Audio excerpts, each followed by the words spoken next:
ನಮಸ್ತೆ. ಈ ವಿಡಿಯೋವನ್ನು ವೀಕ್ಷಿಸುತ್ತಿರುವ ಎಲ್ಲ ನನ್ನ ರಾಯರ ಭಕ್ತರಿಗೂ ವಂದನೆಗಳು. ಗುರುಬ್ರಹ್ಮ ಗುರುವಿಷ್ಣು ಗುರುದೇವೋ ಮಹೇಶ್ವರ ಗುರು ಸಾಕ್ಷಾತ್ ಪರಬ್ರಹ್ಮ ತಸ್ಮೈ ಶ್ರೀ ಗುರುವೇ ನಮಃ. ಪೂಜ್ಯಾಯ ರಾಘವೇಂದ್ರಾಯ ಸತ್ಯಧರ್ಮ ರಥಾಯ ಚ ಭಜತಾಂ ಕಲ್ಪವೃಕ್ಷಾಯ ನಮತಾಂ ಕಾಮಧೇನುವೆ. ಮೊದಲಿಗೆ ನನ್ನ ಗುರುರಾಯರಿಗೆ ವಂದಿಸುತ್ತಾ ಶ್ರೀ ಕೃಷ್ಣಾವಧೂತರು ರಚಿಸಿರುವ ಶ್ರೀ ರಾಘವೇಂದ್ರ ಅಕ್ಷರ ಮಾಲಿಕಾ ಸ್ತೋತ್ರದಲ್ಲಿ ಇವತ್ತು ನಾವು 10ನೇ ಸ್ತೋತ್ರವನ್ನು ತಿಳಿದುಕೊಳ್ಳೋಣ. ಕ್ಲಿರ್ಪ್ತಾತಿ ಭಕ್ತೌಗ ಕಾಮ್ಯಾರ್ಥಧಾತರ್ಭವಾಂಬೋಧಿ ಪಾರಂಗತ ಪ್ರಾಜ್ಞಭೋ ಶ್ರೀರಾಘವೇಂದ್ರಾರ್ಯ ಶ್ರೀರಾಘವೇಂದ್ರಾರ್ಯ ಶ್ರೀರಾಘವೇಂದ್ರಾರ್ಯ ಪಾಹಿ ಪ್ರಭೋ.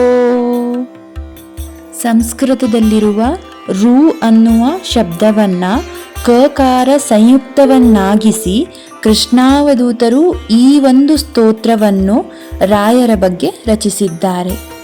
ಕ್ಲರ್ಪ್ತಾತಿ ಭಕ್ತೌಗ ಕಾಮ್ಯಾರ್ಥಧಾತರ್ ಭವಾಂಬೋಧಿ ಪಾರಂಗ ತಾಪ್ರಾಜ್ಞಭೋ. ಎಂಥವರು ನಮ್ಮ ರಾಯರು ಅಂದರೆ ಕ್ಲರ್ಪ್ತಾತಿ ಭಕ್ತೌಗ, ಅನೇಕ ಭಕ್ತರ ಸಮೂಹ ಇದೆ.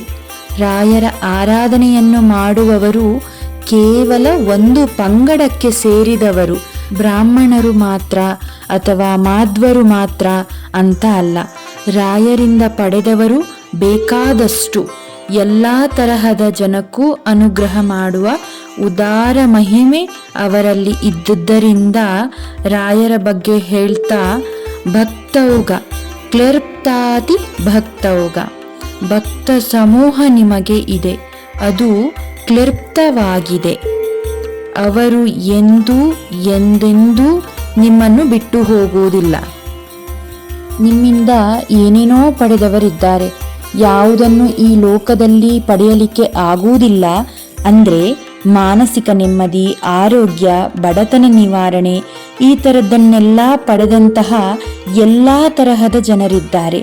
ಬರೀ ಒಬ್ಬರು ಇಬ್ಬರು ಅಂತ ಅಲ್ಲ, ಅಥವಾ ಬರೀ ಬ್ರಾಹ್ಮಣ ಪಂಗಡಕ್ಕೆ ಸೇರಿದವರು ಅಂತ ಅಲ್ಲ, ಜಾತಿ ಧರ್ಮ ಭೇದವಿಲ್ಲದೆ ಪಡೆದಂಥವರು ಇದ್ದಾರೆ. ಇನ್ನೆಂಥವರು ನೀವು?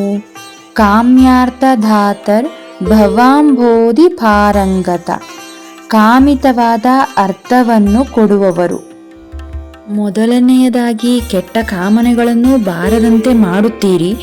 ಒಂದು ವೇಳೆ ಅವರು ಕೆಟ್ಟ ಕಾಮನೆಯಿಂದ ಬೇಡಿದರೂ ಅವನಿಗೆ ಅದು ಅರಗೋದಿಲ್ಲ, ಅವನಿಗೆ ಅದು ಬಾಧಕ ಆಗುತ್ತದೆ ಅಂದರೆ ನೀವು ಅದನ್ನು ಕೊಡೋದನ್ನು ಸ್ವಲ್ಪ ತಡೆ ಹಿಡಿತೀರಿ. ಆದರೆ ಯೋಗ್ಯವಾದುದನ್ನು ಕೊಟ್ಟು ಅನುಗ್ರಹವನ್ನು ಮಾಡುತ್ತೀರಿ. ಕಾಮಿತಾರ್ಥಗಳನ್ನು ಕೊಡುವವರು ನೀವು. ಭವಾಂಬೋಧಿ ಪಾರಂಗತರು ಅಂದರೆ ಸಂಸಾರ ಸಮುದ್ರವನ್ನು ದಾಟಿ ಆಚೆ ತೀರದಲ್ಲಿ ನಿಂತಹ ಪ್ರಾಜ್ಞರು ನೀವು. ಮಹಾಬುದ್ಧಿವಂತರು, ಜ್ಞಾನವಂತರು, ವಿಶೇಷವಾಗಿ ಭಗವಂತನ ಬಗ್ಗೆ ತಿಳಿಸುವಂತಹ ಎಲ್ಲ ವೇದ ಶಾಸ್ತ್ರ ಪುರಾಣಗಳನ್ನು ತಲೆಯಲ್ಲಿ ಇಟ್ಟುಕೊಂಡವರು ನೀವು. ಇದೆಲ್ಲ ನಿಮಗೆ ಬಂದದ್ದು ಹೇಗೆ ಅಂತ ಅಂದರೆ ಪರಮಾತ್ಮನ ಸೇವೆಯನ್ನು ಮಾಡಿದ್ದರಿಂದ. ವಿಶೇಷವಾಗಿ ನಿಮ್ಮಲ್ಲಿ ಇರುವ ದೊಡ್ಡ ಗುಣ, ನಮಗೆ ಬೇಕಾದದ್ದು ಯಾವುದು ಅಂದರೆ ಕಾಮಿತಾರ್ಥಪ್ರದರು. ಬೇಡಿದ್ದನ್ನು ಕೊಡುವ ಔದಾರ್ಯ ಇದೆ, ಬೇಡಿದ್ದನ್ನು ಕೊಡುವ ಸಂಪತ್ತು ಇದೆ, ಬೇಡುವವರ ಒಂದು ದೊಡ್ಡ ಗುಂಪೇ ನಿಮ್ಮ ಹಿಂದೆ ಇದೆ. ಇಷ್ಟೆಲ್ಲ ಇದ್ದರೂ ನನಗೆ ಈ ಗುಂಪೇ ಸಾಕು ಮತ್ತೆ ಬೇಡ ಅನ್ನಲ್ಲ. ಯಾರು ಬಂದರೂ ನೀವು ವಿಶಾಲ ಹೃದಯದಿಂದ ಅನುಗ್ರಹ ಮಾಡುತ್ತೀರಿ. ಹೇ ರಾಘವೇಂದ್ರರೇ, ನಮ್ಮನ್ನೂ ನಿಮ್ಮ ಭಕ್ತರ ಸಾಲಿನಲ್ಲಿ ಹಾಕಿಕೊಳ್ಳಿ ಅಂತ ಪ್ರಾರ್ಥನೆ ಮಾಡೋಣ. ಶ್ರೀಕೃಷ್ಣಾರ್ಪಣ ಮಸ್ತು. ಖಂಡಿತ ರಾಯರಿದ್ದಾರೆ. 11ನೇ ಸ್ತೋತ್ರದೊಂದಿಗೆ ಮತ್ತೆ ಸಿಗುತ್ತೇನೆ.